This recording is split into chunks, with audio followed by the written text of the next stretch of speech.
Right up mga kuys, nandito na naman tayo, another fishing adventure.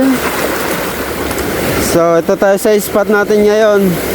Bali ang dala kong fishing gear ay ganun pa rin, Shimano Shena 4000.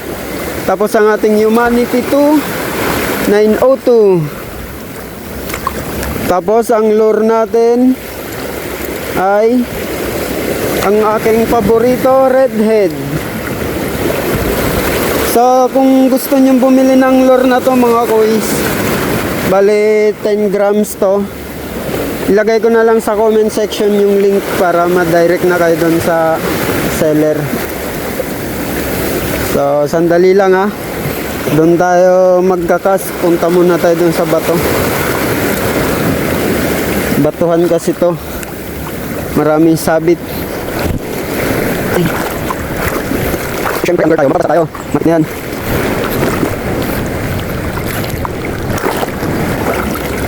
Right. Punta pa kasi tayo ron sa isa pang bato. Ay. Ay. Yun. Yun, dito tayo. Tayo cast mga kuys. Alright, huwag na natin patagalin to. Unang hagis.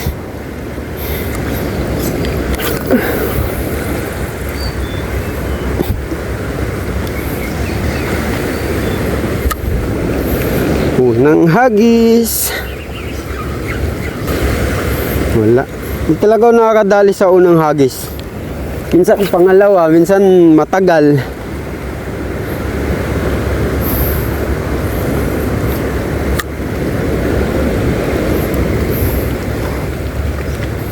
Siguro pag nakadali ako sa unang hagis, marami sigurong isda.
Checkmate mga kuys. Checkmate, checkmate.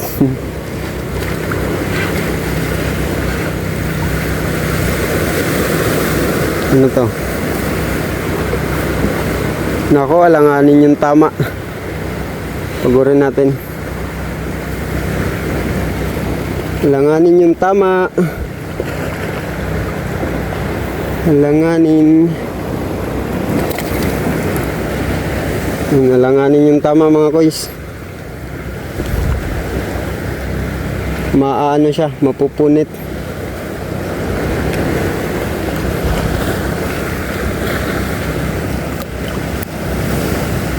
Alanganin ang tama. Siya, punit siya, mapupunit mga kuys.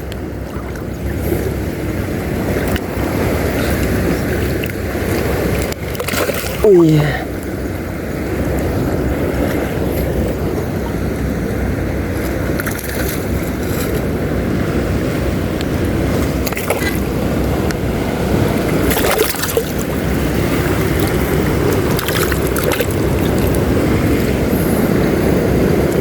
Nice, landed. Ayan o, malapit na mapunit o. Konti na lang.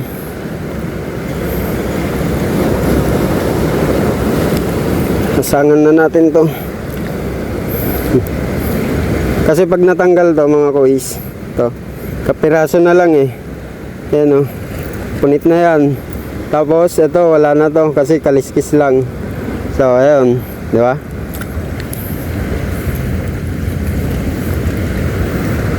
Sayang makakawala pa. Di natin siya pwedeng persahin eh. Dahil yung tama niya ay alanganin. Right, 1-0 mga kuys. Effective talaga tong redhead na to mga kuys. Kaya bilhin na kayo, 10 grams. Ilalagay ko sa comment section yung link. Hook ko pala mga kuys, treble hook. Ayan, mabibili rin yan sa Shopee. Number 10 yung gamit ko dito sa 10 grams. Matibay yan mga kuys. Subok ko na yan. Checkmate mga kuys. Ano kaya to? Parang plastic ah. Sabi na eh. Kala ko isda na.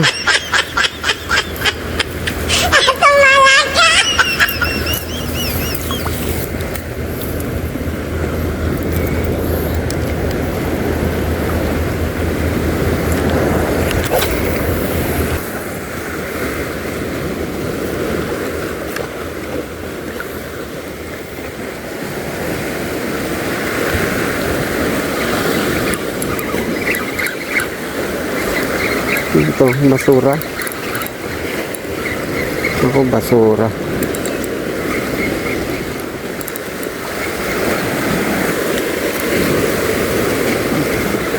Basura. Uy, isda pala. Hindi pala basura. Kala ko basura.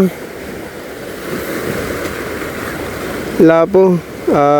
Alanganin pa yung size. Release natin.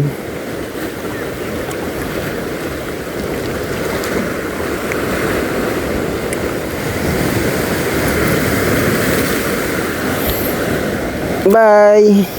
Palaki ka. Kala ko basura.